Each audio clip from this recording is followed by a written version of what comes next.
Hello.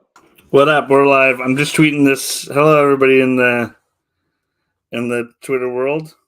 Or I'm sorry, in the YouTube world. I'm just tweeting this out that we're live. Who knows what this is going to be like? But Yeah, I'm excited. oh, my hair! You look good. Got to make that hair with the word "ball" right over my head.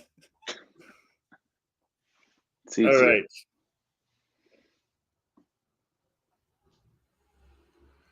We are live. Oh yeah, we're gonna do that whole intro and everything like that. This is such a good way. Yeah. See, look, and I can show Shakita's comment.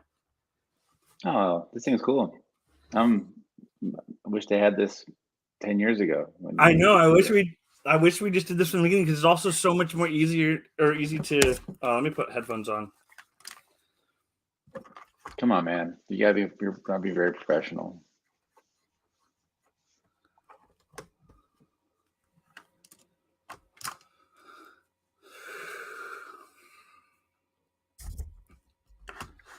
Hey, Shakita.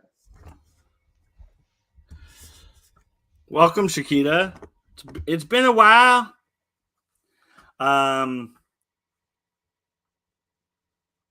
Yeah. They came here to talk about Kim Wexler.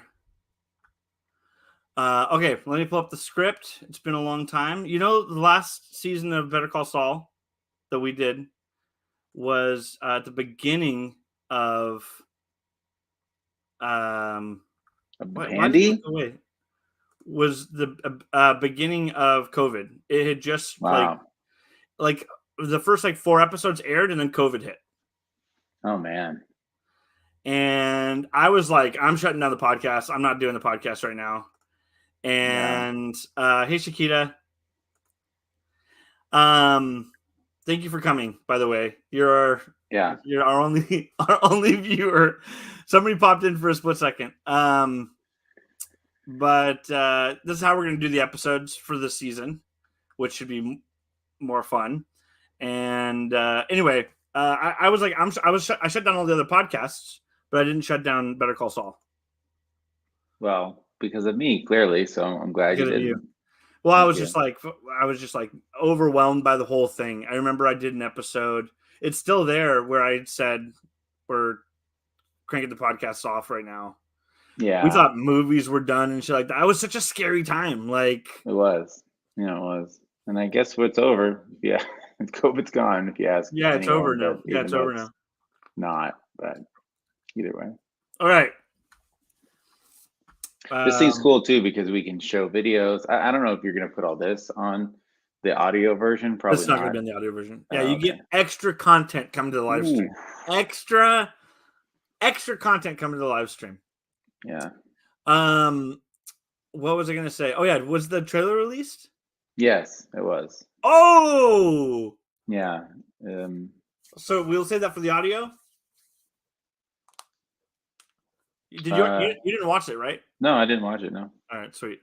So yeah, we'll watch. You'll see our reaction, Shakita, to the live stream. We're gonna try to not react to all the comments during the audio because we don't want to make it completely weird. But if we'll pop on, we'll still respond to the comments. It just depends. Yeah. But anyway, thank you, Shakita, for coming. I'm excited to do this, and this might be, I don't know, if I kind of start sliding back toward podcasting more, this is going to be the way that we do it. We might as well. Yeah, sure. It goes to more people, and it makes it more fun. This makes me want to do a save for the show and get Yes. See, we're reinvigorated. Yeah. You said you liked it better like this. I think this is better. Okay, sure. Yeah.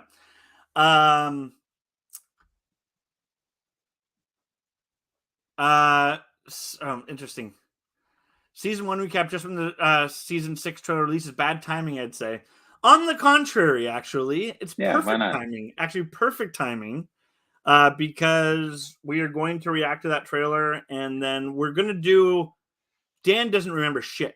about anything. No. So I'm rewatching it, and so Dan, he's a busy man. This is good. We'll talk about that on the Yeah, next one. yeah. All right, ready? Yep.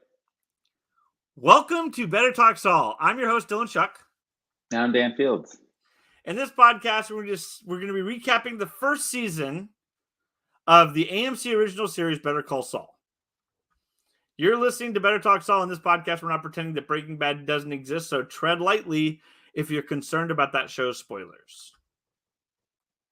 And yeah, so we're back. We're back early. Luckily, Very exciting. I thought about doing this, at the right time because I was like, oh man, we have 5 weeks, 5 seasons. I called Dan, cold called him like a psychopath. I mean, I hadn't talked to you like in a year, and when my phone lit up that it was you, I thought either you were in jail or you were died, and maybe it was your sister calling me. Yeah, I called you like twice in like a 2-week period, and the second time I was like, I'm just cold calling you like a psychopath. That's what psychopaths do. But you answered both times, Dan. That's something you said for that you appreciate me. Look, I really thought it was an emergency, but also because you called me during dinner time, but that just shows how don't have kids. You called me at like 6:30 p.m. on a Tuesday. Yeah. Not when you call people with kids. Right. Yeah. Well, but you still answered regardless. And then I was like, hey, I'm going to float this by you. I want to just, I'm going to rewatch the show right now. And after every season, let's do a little recap. And you were all in. You're like, let's do it. Because you're doing all the work. Yeah. Well, how could I say no? You could. Yeah, but I know. So we have a couple things to do in this episode. This might be a little bit longer than the other recaps will be. I'm sure they'll only be about a half hour long. I'll basically react. I feel like I'm gonna. The way I'd like to do is I'm gonna say the 5 takeaways from the season. Okay, great. And the 5, or maybe like the 5 big plot points of the season, something like that. Mm-hmm. And just kind of remind you about things that happened in the season, how it started, how it ended, and the Gene storyline. To remember that, because we only get like 7 minutes of Gene every season. Yeah. Well, so which you and I always talk about. I think we've always wondered, will we get more Gene? Yeah. And I actually, and this is if you follow any of their social accounts, in addition to the trailer, they just released some artwork, and the artwork is literally Gene. It's Gene like slipping, a black and white picture of Gene slipping on a red suit jacket. So, which is interesting, is that almost like he's going back to Saul? I don't know, but yeah, I think there'll be more Gene this season than ever before. Another thing that we're doing this season is we're going to be live streaming on YouTube with video and everything. That's what we're doing right now. We have our most loyal listener in the chat with us, Shakita. So sometimes we'll reference the chat, and that's what we're talking about. If you want to join in, I think we're going to have a regular schedule. We kind of discussed it. I don't want to dial that in just yet, but I think we're going to be aiming for a regular schedule of Wednesday nights, but we'll come to that. If you go and follow the Watch and Talk on YouTube, you can follow us, like, subscribe, make sure to like the video. Shakita, like the video, please. And Nima, thank you guys for coming in. Subscribe, PSP, and then we will set the schedule on there for when we're going to record, and you're going to get a notification when it is. But you can also follow us on Twitter at Better Talk Saul, and or follow me at Shuckster, or Dan at Dan the Beast, and we will say before we're going to be having that schedule. So yeah, very exciting. So I think before we talk about season 1, let's do the trailer reaction. Yeah. I don't know if that's going to be weird for the listeners, but you're just going to hear the audio of the trailer, and that's fine. Yeah. Pause the show and then go watch the trailer on your own accord and come back. Yeah, if you haven't seen the trailer yet, you're going to listen to it right now. I think I guess we'll find out. I'll just describe it the entire time. Don't do that. But we will. A lot of this is going to be learning the capabilities on doing the live stream, because basically we're doing the live stream and then I'm just ripping that to audio file and putting that in the podcast. So it should be kind of fun way of doing it. And Yeah. We right now, you know what's funny is on YouTube, you can't have your own URL on YouTube unless you have 100 subscribers. Oh, okay. And I'm like, that's ridiculous. So I just have to tell people to search for the Watch and Talk on YouTube. But then there's a bunch of other things that are the Watch and Talk. So the best thing is to do is go and look at it at the at Better Talk Saul, and we'll have on Twitter, and then we'll link to it. All right, let's look up the trailer. I should have already had this prepared. Unbelievably unprofessional. Very unprofessional. We're gonna get more professional after we get back into the scheme of things. But you had sound when we did that little reaction. Yes, I did. Right? Yes, right. I did. So I'm assuming it's gonna have sound. All right, here we go. Share screen. Yeah, you better Command W some of your weird tabs. Yeah. Yeah. Gotta take. Yeah. Oops. Pornhub is up right now. Oops. How do I take that off? We'll definitely get demonetized. I'd love to see your history. I just feel like that's an onion that I would love to peel back, but that's for another podcast. All right, so let's watch the trailer or listen to the trailer, and then we'll react to it.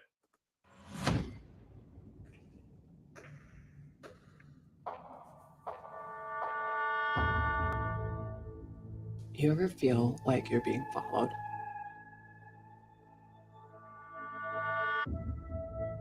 Well, you know what they say.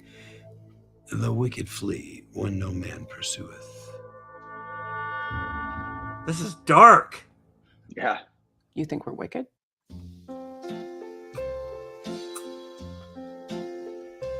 The days of Who's here to see Saul Goodman?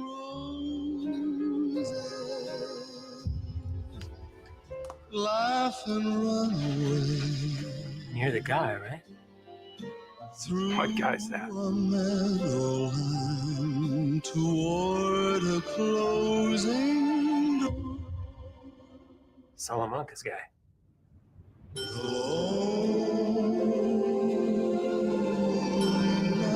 Are you building a case against Jimmy? I'm just getting warmed up. Howard. No one knows what we're doing.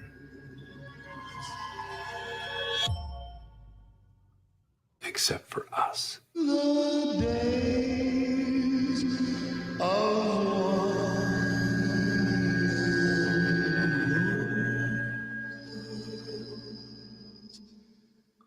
Whatever happens next.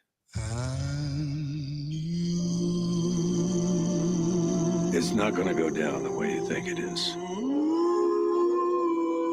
Who was that? Who was that? Who was that last shot of? I don't know. Pull the tape back. Another Lalo? It looks like Lalo with like a Lalo, like an older brother of him or something. Are we supposed to know who that character is? Because I have no idea who this guy is. Yeah. If anybody check the comments, scroll down. I'm sure someone. Yeah. Okay. Nope. No. You know, man, that was intense. Because the first thing I'll say about this trailer is that it was like a horror movie at the beginning.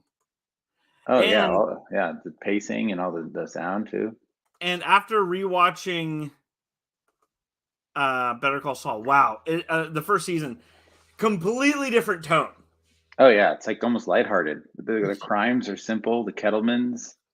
The twins, remember the skateboard twins in the first season? Yes. And he called Tuco's grandma a biznatch. Oh, yeah. Right? Did you call my grandma a biznatch? Yeah. Or my abuelita? Yeah. A biznatch? Yeah. So, see, you do remember some stuff. I do. Yeah. Somebody in the Nima in the chat said Lalo from a parallel universe. I think that seemed like another Lalo or something like that, but I don't know. Is this a multiverse now? We're gonna have different into Sauls? The multiverse. No, this could be glaringly obvious, and I'm sorry. Please respectfully write in bettertalksaul@gmail.com if you have some answers to it. But hopefully, as we go along and the streaming becomes more likely, if we're blanking on something, we love to hear it. Tweet us at Better Talk Saul, email us bettertalksaul@gmail.com, or say it in the chat on YouTube. But don't bite our heads off, guys. We're not professionals. Dan is a professional. He is a professional, but a professional at different things. Well, that was very intense. And I would say the one thing I heard Bob Odenkirk on Howard Stern a couple weeks ago, which I can't recommend enough to anyone else. Listen to that interview. It's super enlightening about Bob being on SNL, his comedy background, but a lot of it about Better Call Saul too. And he said this will be more intertwined with Breaking Bad than ever before, which clearly, I mean, just from those scenes with Lawyer Up and how just intense, like these crimes are getting bigger and bigger, and it makes a lot of sense. Yeah, it's I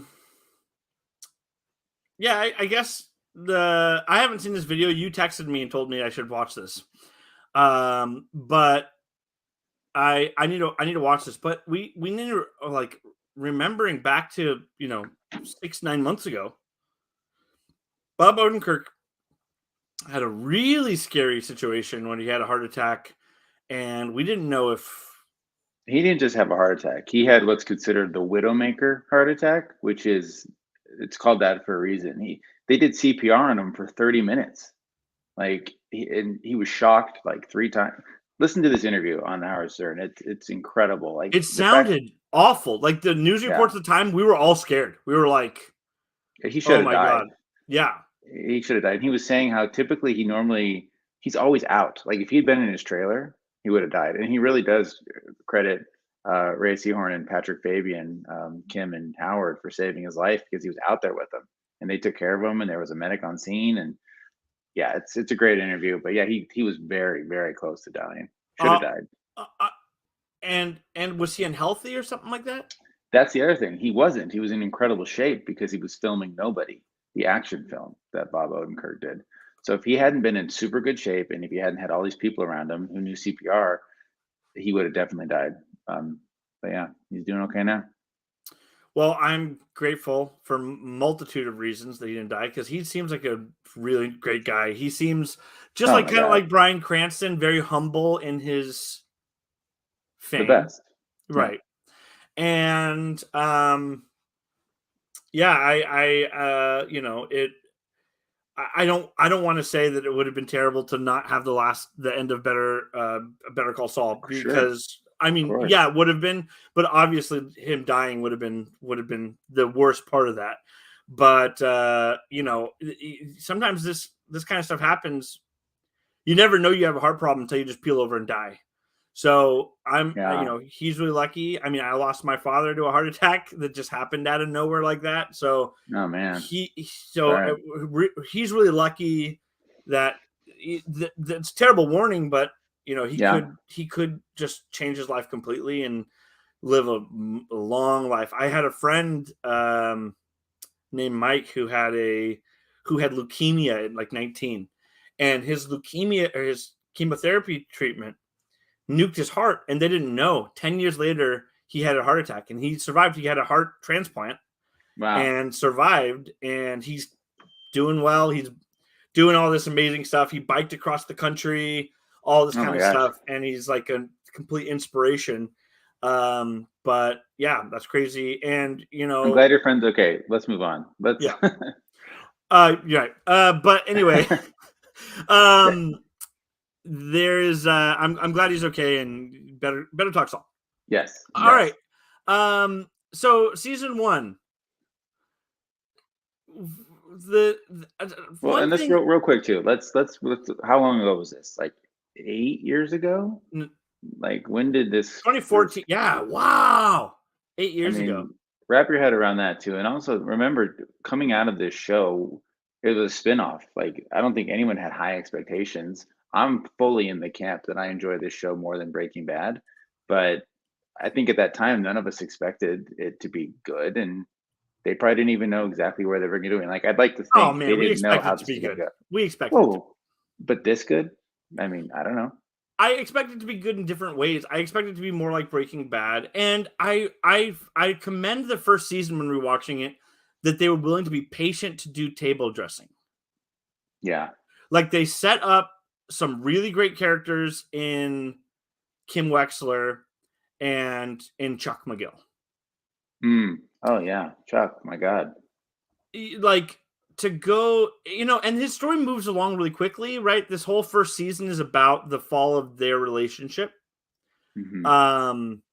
And his issue, right? Like only like 5 episodes in, I don't know if you remember that episode where Chuck had walked outside and didn't remember his condition, and he went and checked the mail, and then Jimmy comes out and he's like, Chuck, what are you doing? And then he realizes he's outside, and then he kind of goes into a catatonic state.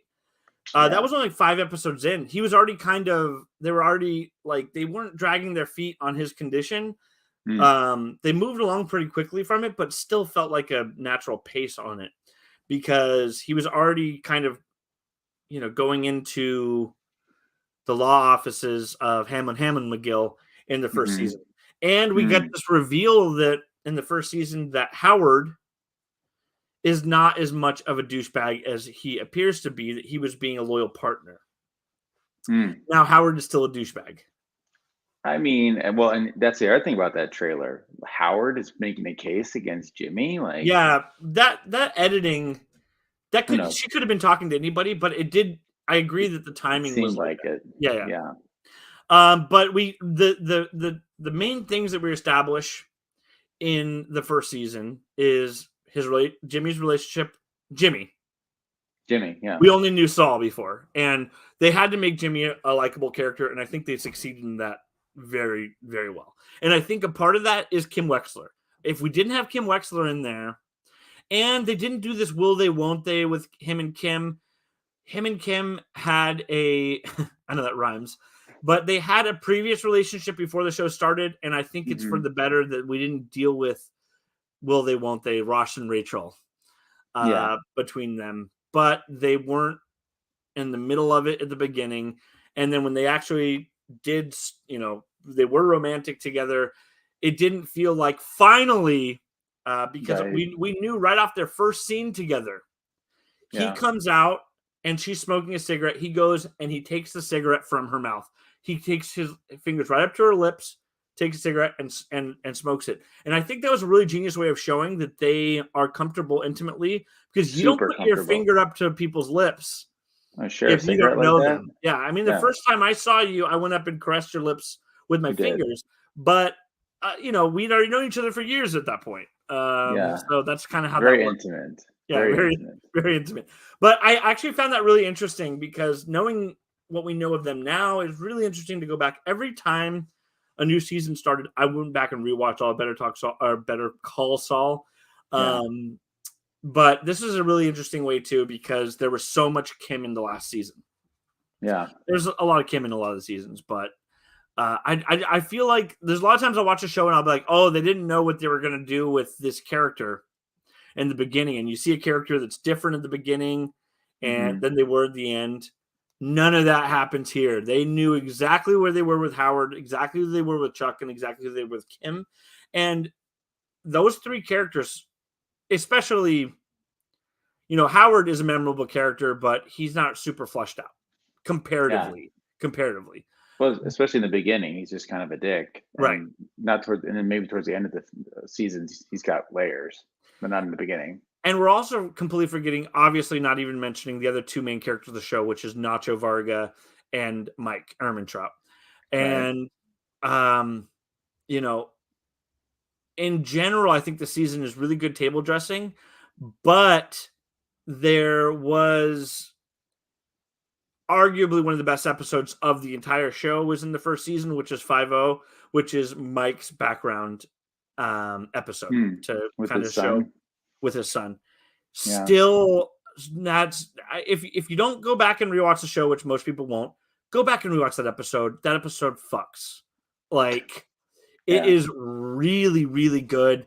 His performance in it, it's crazy that Peter Dinklage, I know Game of Thrones is much more popular than Better Call Saul, but he won the Emmy over him for supporting actor for the worst season. Not the worst, but not a good season of Game of Thrones is season 5, right in between 2 really good seasons, where I feel like Tyrion was a much better character on that, and Yeah. he won the Emmy, and it's Jonathan Banks as Mike Ermituch should have won for that season. That scene of him saying "I broke my boy," and the final line of that episode when he told the truth about murdering people to his daughter-in-law, and the final line is in such a great in the Breaking Bad Better Call Saul universe. Amazing final line, which is "Can you live with it?" And it's one of those lines that sometimes you don't realize how impactful it is until the credits hit you. Yeah. Like the line tread, it reminds me of Tread Lightly, where he says maybe the best course of action would be to tread lightly, and then they look at each other in Breaking Bad, and the credits hit. And you're like, oh my God, that was a good line. And you don't realize it when it happens until you see the credits and realize how impactful it was. Well, can you live with it? I mean, that's like a theme for the entire show. Like how much guilt, how much rationalization. Kim was always that character who felt like she would never cross that line. Clearly she has now. And I even think in the trailer, there was maybe a line about something like that. Like, no one knows we're doing this but us. Can we live with it? One thing that I was going to mention that is a mind-blowing statistic about this show, it's been nominated for like 40 Emmys and hasn't won one. It hasn't won one. And that's popularity. That's a popularity contest.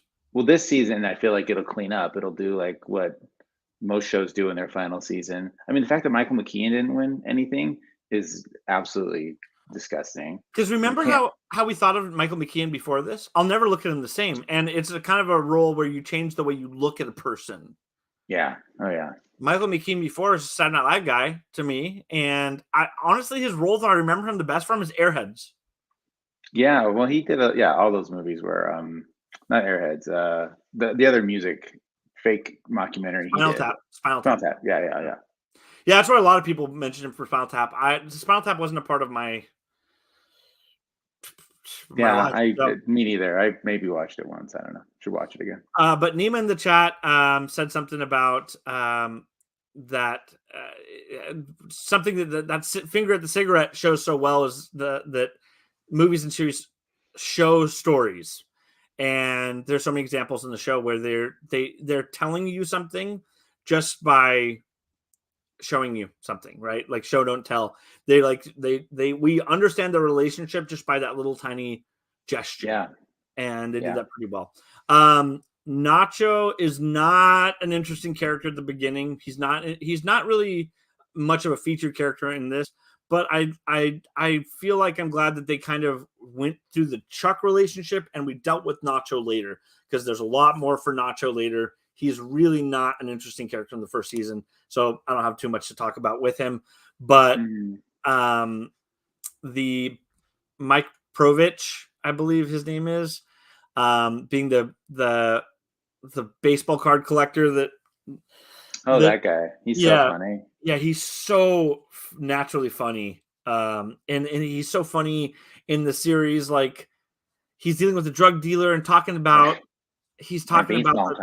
Yeah, he's talking about the finish. Get in, feel the leather. And he's talking to somebody who is just looking about stealing from him. And we know that because of his situation with the Kettlemans. Yeah. And it's a very he's a fun, kooky character, and they're really good about making funny dark comedy characters in the Breaking Bad universe. And there's no shortage of that here. Trevor Ogg's character is obviously really funny too when talking about his guns, and Mike just disarms him immediately, throws all his guns in the trash. And it's what I like about this season too is Mike. I don't want to say Mike's a loser, but he kind of is, and he's super depressed, and he's a toll booth guy, and it's just fun to see how now he's got this incredible job, working and doing all these incredible things. But in that first season, he's down. Yeah, he's down in the dumps, and he has just terrible guilt. He's only there because of his daughter-in-law, and then he starts getting this to get her money, which is very similar. I think that's kind of why he has an understanding with Walt in the future. Mhm. Is Yeah. that they're in for very similar reasons. Yeah. And then the Kettlemans. Man, the Kettlemans are, it's kind of exhausting in hindsight because the Mhm. Kettlemans were just there for fodder to bring a lot of these characters together. Mike Right. and Saul and Nacho and Howard and Chuck and Kim all are brought together through Jimmy. Yeah. I just called him Saul, because of the Kettlemans, and it's very interesting in hindsight because they just wouldn't go away in the first season, and now obviously they're long gone. But it also Mhm. is a reminder about when I'm doing this first season, and I was clueless on podcasts. I was brand new to them, and I had Julianne Emery, who plays Betsy Kettleman, on the podcast, and that was just fun stuff. But that's back when I was like thinking I was going to be doing interviews with people. Yeah. On Remember on Dead Inside, we Oh interviewed yeah, that guy who cooked the hamster yeah, or whatever that was. that was fun. I eventually just stopped doing interviews because it was too much anxiety for me. I was not enjoying it. It's a lot. Yeah, it's a lot.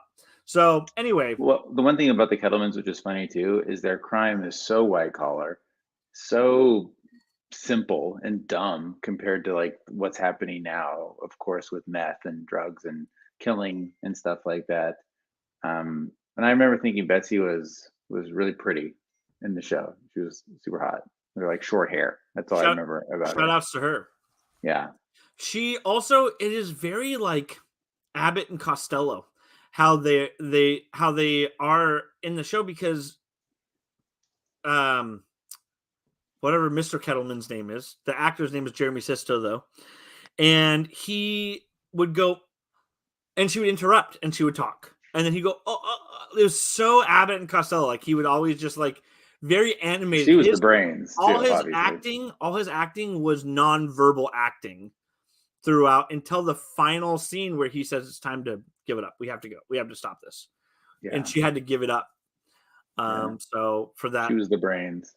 That's for sure. Craig Kettleman, thank you, Nima, in the chat. So anyway, that being said, this is a really great first season, and it has this big defined arc, more than some of the later seasons do. It's really great table setting of Chuck, and Chuck is like, something I underrated with Chuck on first viewings was Chuck's jealousy of Jimmy.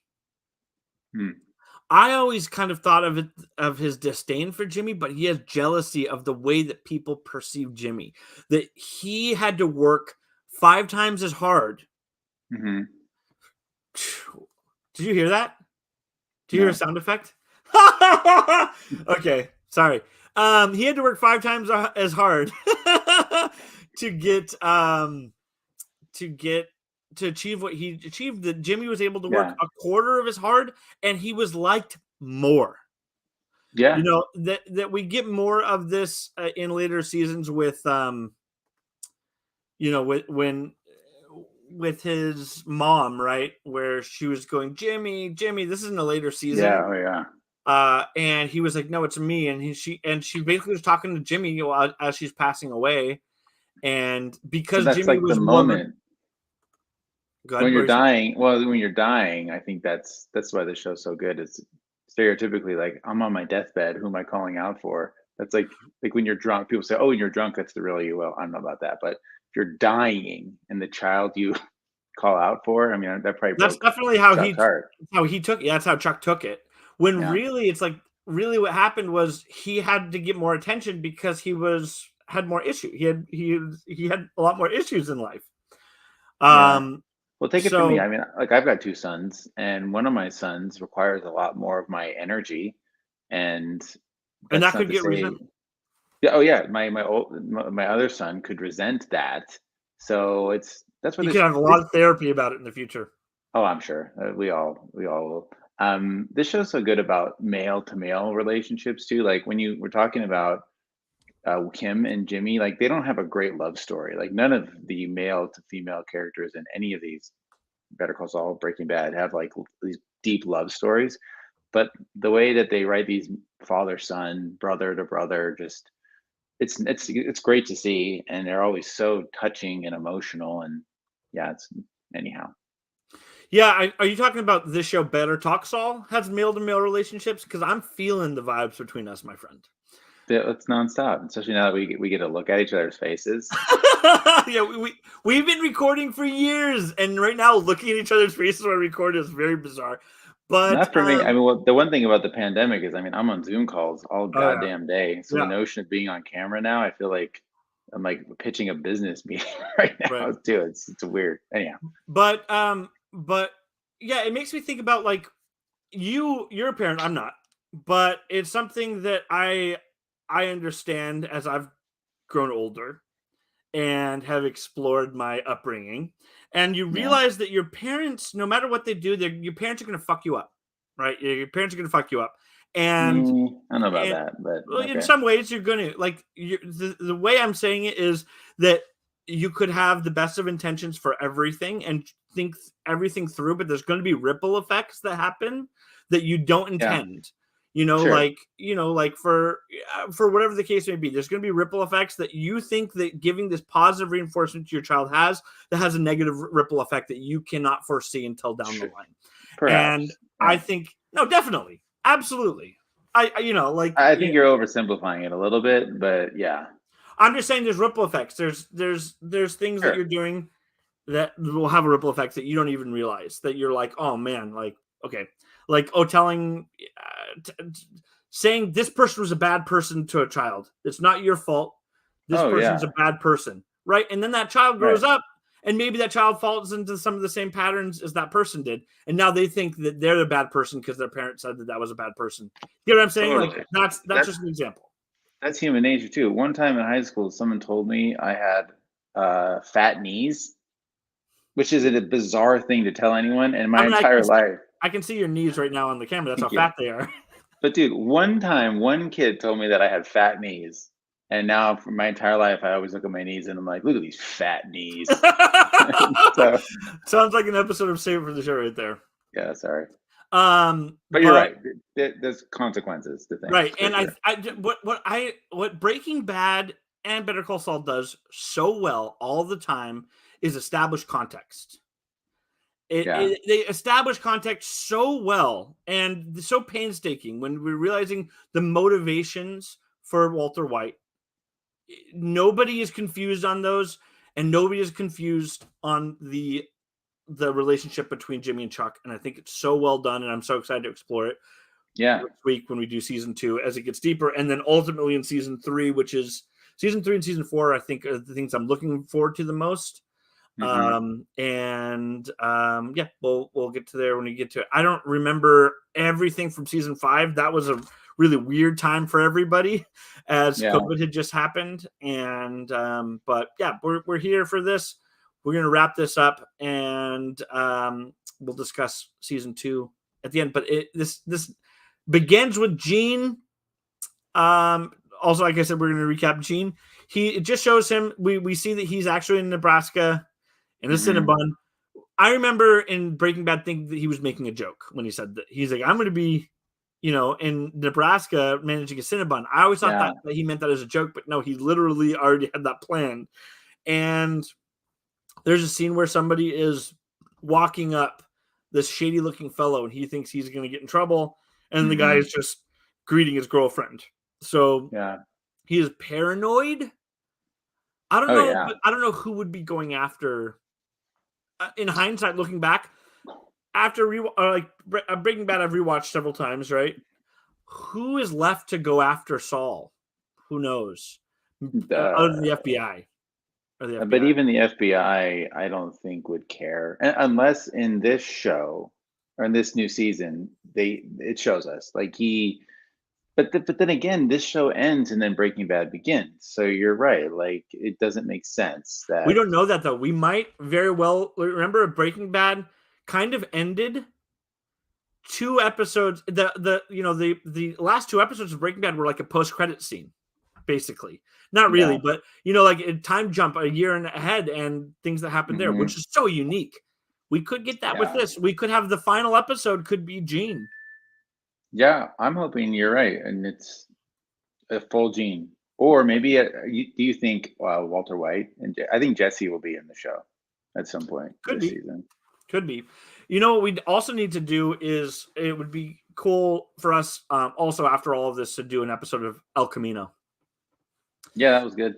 because I recorded an episode of El Camino when that first happened, lost the file, and it was such a great conversation with Blake Larson from Marion Blake, guy who's recorded with me a bunch of times. Anybody that longtime listeners that watch and talk will know that. But man, I was so devastated, never went back to it, never re-recorded an episode. You can't You re-record know episodes. what?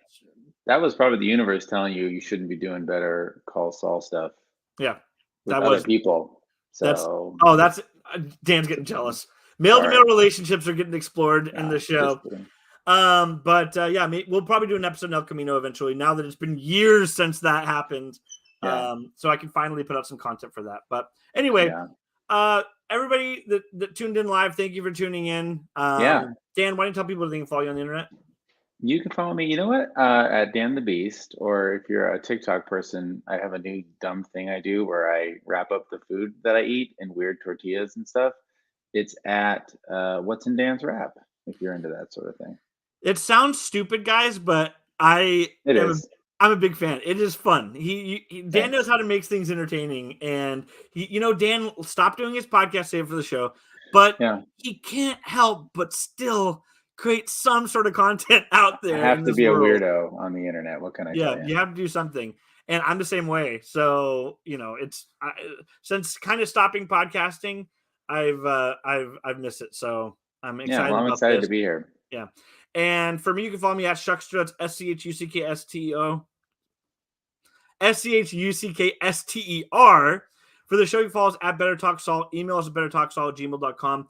Go check that out, because I'd like you guys, if anybody wants to join in for the live streams on these, we're going to be excited about it, and we're going to be doing that throughout the whole season. You get to see the fun background of Dan, and my background might get more interesting, but his is all these pastels, all this artwork.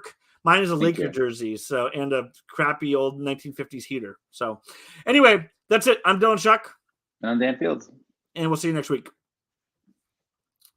All right, homie. All right, dude. Thanks, everybody. Yeah, thank you, Shakita and Nima. And we'll see you guys here next week, and we'll obviously talk. And I'm assuming we're going to shoot for Wednesday nights. Yeah, that sounds good. All right, guys. Later. Bye-bye.